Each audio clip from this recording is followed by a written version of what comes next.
I've spent more than 1,500 hours coaching senior leaders in higher education and beyond. Today, I want to share some insights about my coaching. It can be a bit of a mystery. Today, I want to share a little bit about why, how, and the what of my coaching.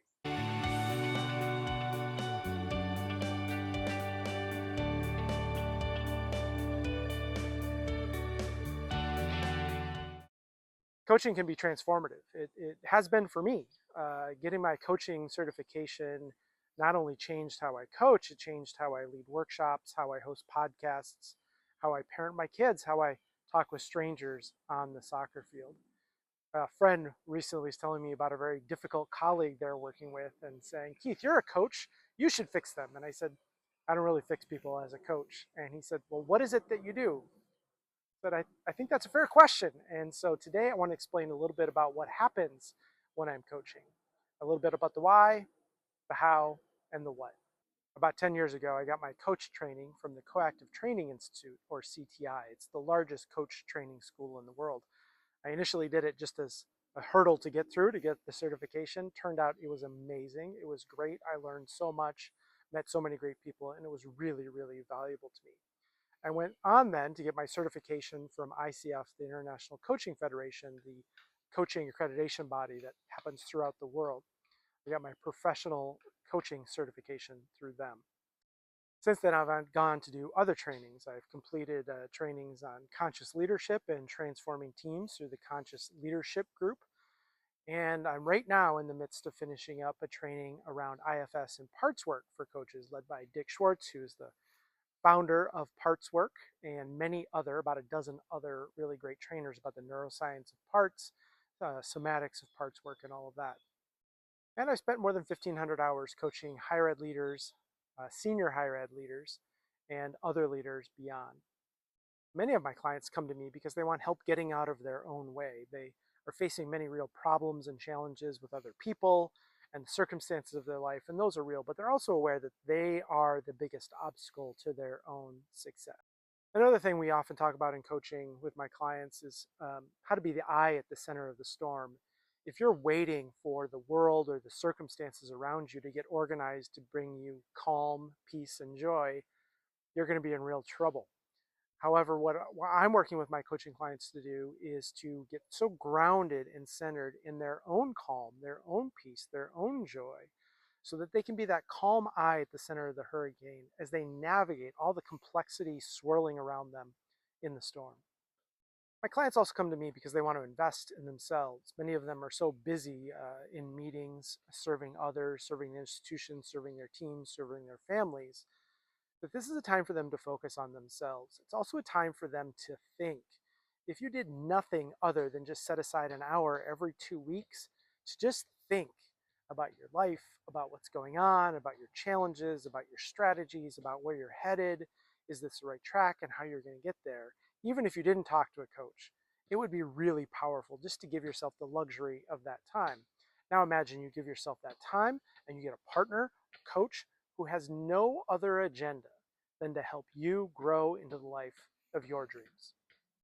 And I also help my clients clarify their aims and align their actions. The simplest way to explain coaching is I help my clients figure out what it is they want and then help them get that. Now, that sounds easy, but most of us don't really know what we want. We're so muddled with the societal things that we've been taught we want, or our parents told us we should want, or our mentors told us we should want.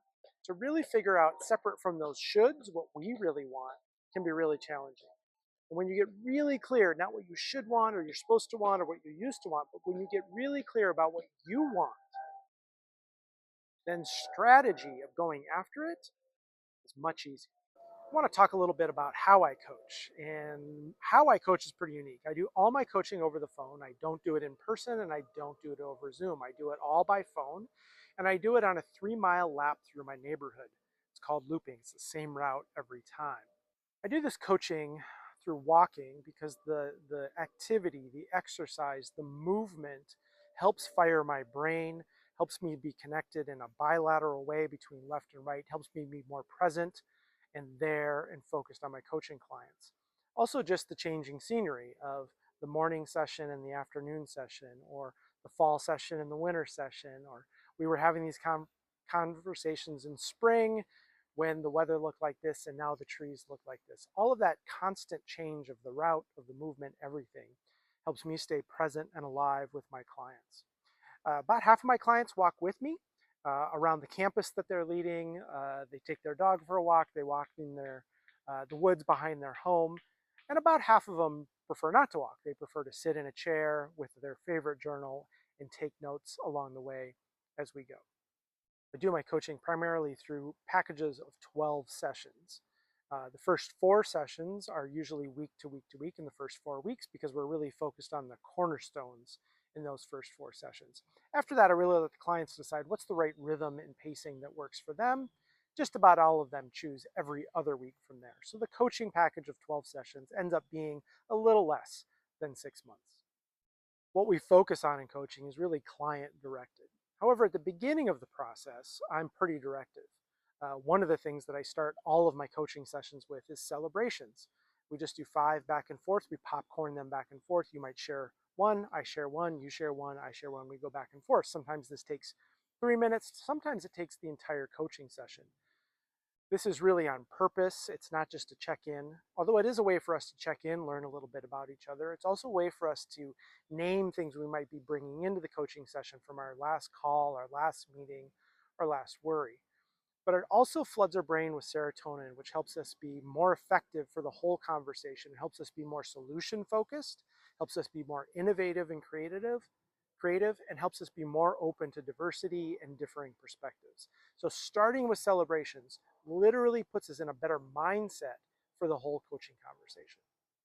In my first 4 coaching conversations, we do what we call the cornerstones. And the cornerstones are 4 very specific things: your inner guide, your core values, your life purpose, and your inner critic. And these come from my coach training. I do a series of exercises and visualizations and conversations around these to really root these inner resources. If you think about the cornerstones of a house, if you get the cornerstones right, then you'll have a sturdy house. If you don't get those right, then you might spend a lot of time building a house on a faulty foundation. So we really want to get those cornerstones right, and then we move into what I call the life timeline, where we look back at your life until this point and what got you here, self-discovery, and then from this point forward, what you fear, what you anticipate, what you plan, what you expect, what you want going forward. That's self-creation. And that really covers the first 4 sessions. From there, I hand the reins to the coaching client, and the coaching client starts to bring what they want to come in with. Oftentimes, once we do these celebrations and once we're doing these cornerstones, what the client chose to come to coaching with has been left way behind. That's a problem and a solution, and we're now in the realm of transformation. So we have much more powerful, deeper conversations, putting these inner resources to use. I also, of course, bring my own expertise. I have a lot of expertise in higher education, in mindful leadership, positive psychology, conscious leadership, neuroscience of learning and growth and transformation, IFS and parts work, and of course my own leadership experiences. I bring all of this to the coaching with clients in service of them. It's a really wonderful part of what I do, and I love doing it. Most of the coaching I'm doing right now is through our coaching programs for higher ed leaders. We have programs for executive leaders, and emerging executive leaders, along with our programs for Leading for Equity. So if you're interested in any of these coaching programs for you or your entire team, you might think about this for your entire senior leadership team or a cohort of emerging leaders at your institution. If you're interested in talking about coaching for you or for teams or for groups of leaders you want to invest in, let's connect.